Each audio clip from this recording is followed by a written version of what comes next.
اس دنیا میں آنے سے پہلے بھی ہم ایک زندگی گزار آئے ہیں، اور بدقسمتی سے اس کا تصور بہت کم لوگوں کو حاصل ہے۔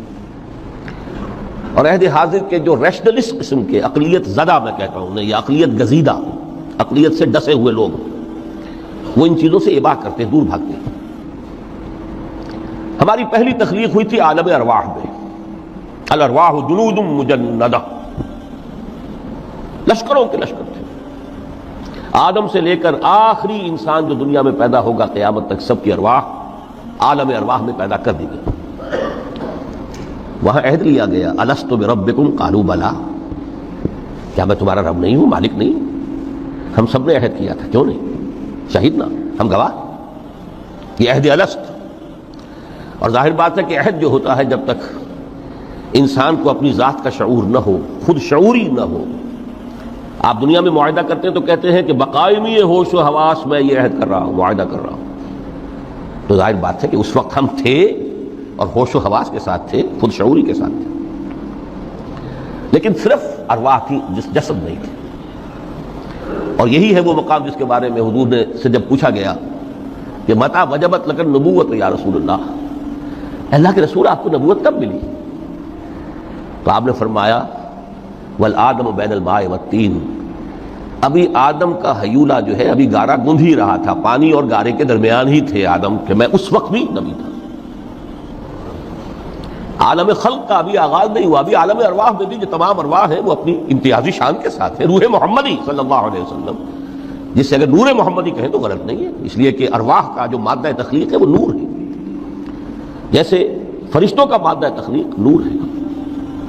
مسلم شریف میں حضرت عائشہ صدیقہ رضی اللہ تعالیٰ عنہ سے روایت موجود ہے، اللہ نے فرشتوں کو نور سے پیدا کیا۔ روح، فرشتے روح ہیں، ارواح ہیں، روح القدس، روح الامین، اور ارواح انسانیہ بھی روح ہے، یہ سب ان کا مادہ تخلیق نور ہے۔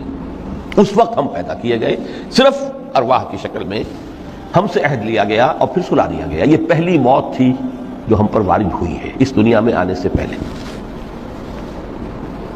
اس لیے کہ سورہ مومن کی ایک آیت میں فرمایا گیا ہے کہ جہنم میں لوگ جو ہیں فریاد کریں گے، ربنا امتنا اثنتین واحییتنا اثنتین فاعترفنا بذنوبنا فهل الی خروج من سبیل، اے اللہ تو نے ہمیں 2 مرتبہ مارا، 2 مرتبہ زندہ کیا، تو اب ایک مرتبہ اور صحیح، کہ یہاں سے نکلنے کا بھی کوئی راستہ ہے کہ نہیں؟ اتنے مراحل سے تو ہمیں لے کر آیا ہے، ایک مرحلہ اور سی۔ تو یہ 2 موتیں کون سی ہیں؟ پہلی موت وہ تھی جب ارواح کو موت کی نیند سلا دیا گیا۔ پھر عالم خلق، جسے آج سائنٹسٹ کہتے ہیں، جس کا نقطۂ آغاز ہے بگ بینگ، عالم ارواح اس سے پہلے کی شے ہے، اس تک سائنس نہیں پہنچ سکتی، وہ سائنس سے ماورا ہے، لیکن جہاں سے سائنس شروع ہوتی ہے وہ عالم خلق کا آغاز ہے، بگ بینگ سے۔ وہ پھر مختلف مراحل، تنزل کے مراحل بھی آئے، ارتقاء کا مرحلہ بھی آیا، تفصیل میں جانے کا موقع نہیں ہے۔ بہت سے تنزلات کے مراحل اور بہت سے ارتقاء کے مراحل طے کر کے آدم تیار ہوا ہے۔ حضرت بیدل نے رحمت اللہ علیہ بہت خوبصورت شعر کہا ہے، ہر 2 عالم خاک شد تا بست نقش آدمی، اے بہار نیستی از قدر خود ہوشیار باش۔ یہ پوری جو بھی کائنات کا جو سلسلہ شروع ہوا، بگ بینگ، اور بہت بڑے بڑے جو ناری کرے تھے جن کی کہ حرارت کا جب تذکرہ کرتے ہیں سائنسداں تو trillions and trillions of foreign height, یہ ان کی اس وقت اس کی جو حرارت کا عالم تھا، لیکن پھر وہ ٹھنڈے ہوئے، کچھ اس میں سے کوئی پھر خاک کی تہ جو ہے زمین کے اس کرے پر آئی، ہر 2 عالم خاک شد، یہاں سے اب آدم کا حیولہ تیار ہوا، تا بست نقش آدمی۔ اس کے بعد ارتقائی مراحل ہیں، اور پھر آدم کی وہ روح جو کولڈ سٹوریج میں تھی، جب وہ لا کر پھونکی گئی ہے، جسد آدم جو ہے وہ مسجود نہیں تھا، مسجود تو تب بنا ہے جبکہ اس میں روح آدم وہ لا کر پھونک دی گئی، فَإِذَا سَوَّيْتُهُ وَنَفَخْتُ فِيهِ مِن رُوحِي فَقَعُوا لَهُ سَاجِدِينَ۔ یہاں سے حیات دنیاوی کا آغاز ہو گیا۔ پھر وہ سلسلہ تناسل ہے، آدم اور حوا کی نسل میں سے ہر بچہ 4 ماہ کے بعد جب اس کا ایک حیولہ رحم مادر میں تیار ہو جاتا ہے، حدیث ہے متفق علیہ عبداللہ ابن مسعود سے رضی اللہ تعالی عنہ، اور جس کے اندر آغاز میں وہ کہتے ہیں کہ حضور نے ہمیں یہ بتایا، وہ ہوا صادق المصدوق، دیکھنا تم کہیں شک میں نہ پڑ جانا، محمد کون ہے؟ الصادق المصدوق، جو سچے ہیں، جن کی سچائی کی اللہ گواہی دیتا ہے کہ رحم مادر میں 40 دن تم نطفے کی شکل میں ہوتے ہو، پھر 40 دن علقہ کی شکل میں ہوتے ہو، پھر 40 دن تم مضغہ کی شکل میں ہوتے ہو، پھر اللہ تعالیٰ فرشتے کو بھیجتا ہے جو اس میں روح پھونکتا ہے۔ وہی عمل جو آدم کے جسد حیولہ کے ساتھ ہوا تھا، ہر ابن آدم اور بنت آدم کے لیے وہی عمل ہے کہ جو رحم مادر میں 4 مہینے کے بعد دہرایا جاتا ہے۔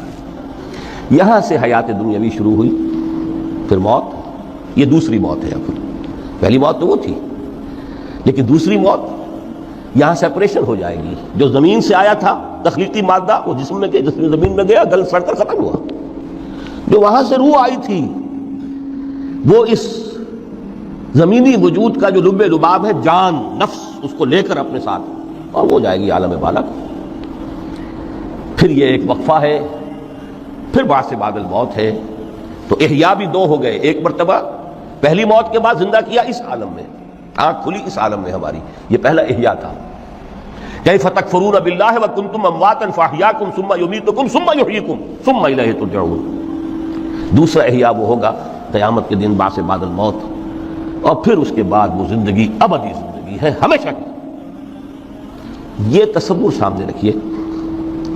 تو یہ جو تھوڑا سا وقفہ، یہ تو زندگی بہت طویل ہے۔ تو اسے پیمانہ امروز و فردا سے نناب جاویداں پہم دماں، ہر دم جمع ہے زندگی۔